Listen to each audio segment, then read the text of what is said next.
vlog. Today it is freezing. Every day I come outside for training, I'm hoping that it's just going to get that little bit warmer, but it's getting colder, gloomier, wetter, and it's really making these sessions challenging to do, but I'm also feeling so satisfied when I finished it.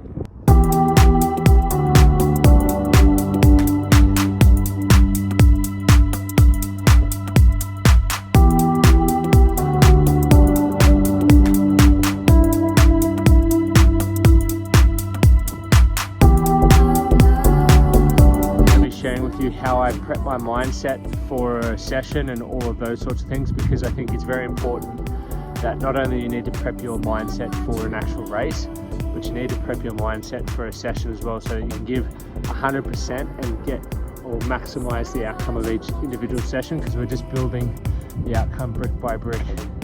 Today I've got 2 kilometer warm up, which I've just done some drills.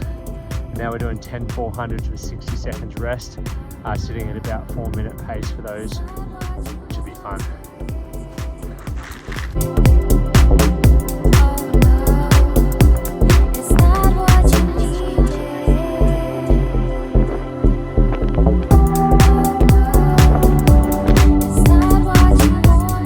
Alright, let's begin this workout.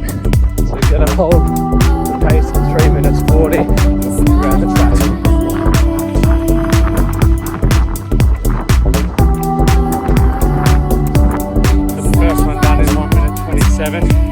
So sitting on the correct pace. It's freezing, but it also feels really good. Let's knock these off. I'm pumped about this session. Second one was done at 122. That one was 123. So far so good with consistency. Just feeling really good. Really good.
My 2 kilometer warm down, but one thing to think about, and I might do a bit more detail after this when I'm not pacing out and freezing, but when we know, or as we know for an outcome of a race, you're either going to be behind pacing, on pacing, or ahead of pacing. Now, all 3 of those situations require a different mindset, and because we now know that you could be in any one of those situations, and ideally you're going to be on pace if you've done enough training and you don't allow the atmosphere or the moment to take over, it should be sweet and it should be very easy to stick to a game plan. But what happens if you're falling behind? You need to be able to train as if you're going to have to make up pace. Okay, and it takes a specific mindset to know that depending on how much time or distance you have left, you're going to break that down and gradually increase it rather than trying to just burst to get it done, because that could ruin your whole race if you're exerting that much energy that quickly. Same as if you're ahead of pace, you've got to make some mental decisions around if you're feeling good. Do you want to try and maintain that pace, or do you want to drop back and stick to the plan that you have? And when you're looking at training, not only should you be doing the training sessions to build aerobic endurance, lactic threshold and speed work, depending on what you're training for, but in the 5K, this is what I've been looking at. You want to do some sessions that require you to get faster every kilometre or every certain splits, so that way you're building the mindset going, okay, this is how I'm going to do it, this is what it feels like, because it is hard to pick up once you're in a rhythm. The same goes as if you're ahead of pace. You want to work faster than I guess your race pace as well, so you're comfortable with the speed work and you understand what that feels like, because if you haven't been there mentally, it can literally ruin you regardless of how talented you are, regardless of how prepared you are. As many people say, it's 90% in the head, and I would definitely agree with that. As a result of my 10K, I realized how much of it was in my head. So I got home and I was like, man, there's a bit of a mess going on here. What could be happening? Did Amy cook me breakfast? No, she didn't, but she cooked something even better. What are you cooking, darling? Yeah, well, it's a quiche. I'll cook it for you, a little quiche frittata. I'll show you that in a moment. Anyway, I have got to jump in the pool in a moment, which is going to be absolutely cold because I'm already cold from that session. And then I have a number of meetings this afternoon and I'm going to warm up, so stay tuned. I don't know if any of you guys do this, but we have her and his cups. Do you guys do that? Alright, I can honestly say there hasn't been a day where I've been very excited about jumping in the pool. So maybe today's a day. It feels a lot colder than I'm used to.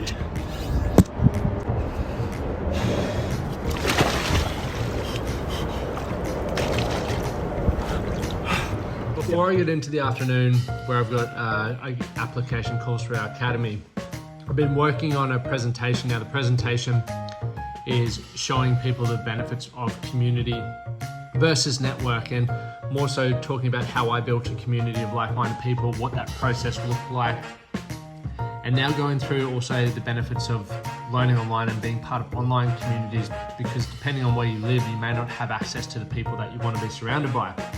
And anyway, I have had the opportunity to now be able to deliver this in person in Brisbane, and as I'm reviewing it, I'm freaking out, man. I feel these nerves and also excitement, but imposter syndrome, and is this presentation really good enough? So I'm just reviewing it, and the more as I'm going through it, I'm pretty stoked about how it is. So very, very excited to launch this as a webinar, which I'll be hosting every week from the middle of February. So if you're around and interested in how to thrive as a modern man, this might be a good one for you. But then the second thing that I'll be talking about is how to prime your mind to feel more confident and be more successful. Confidence holds a lot of people back from doing what they know they need to do in order to get the outcomes that they want from their life. So I'll share a framework, one on how to get your mind in the right zone, but also how to build the resilience and continually to prove to yourself that you're a fucking brilliant individual. So that's going to be another fun one. And then number 3, as I'm just going through this, so let me show you here on Canva. As I'm just going through it again, like number 3 doesn't quite fit. So one of the benefits of reviewing things is you can give yourself feedback. And I think an important thing to ask yourself is, does that provide value to the other individuals sitting down? Because if I was watching it, would that provide value to me? And I'm going to go through and review it, and I'll let you know in a second. So that quiche Amy was cooking before, it's just come out a little bit on top, but it's actually really, really nice. Anyway, back to the... All right, one more call left and then we're done. Let's see what dinner is. Yeah. So for everyone who doesn't know, that's my wife, Amy. That's my sister-in-law, Emma. That's George. My brother-in-law. Best to last. And that's also my brother-in-law. Fight for who's the best. Tonight, a little bit of steak and veg. Yeah. I know what your daily hard can be, and it's not the one you wake up with. I was going to say, I've got one planned already, don't worry. It's in the sink, have a look. What do we got? This is an actual phobia of mine. Whatever that is. Ugh. Why are you so fearful? All right, last call for the day, and then we'll wrap this video up. Okay, that's the end of another vlog, and yes, we had a new member join again, so we're on fire. But anyway, Amy's making tonight's dessert. These guys are just warming the seat for all of us, but I hope you got value around how you can set your mindset for different training sessions, whether they're intense training sessions, cruisy training sessions. It's really important to frame your mind. So we'll see you next week. It's going to be how I find time in the day or prioritize time in the day to get my sessions done.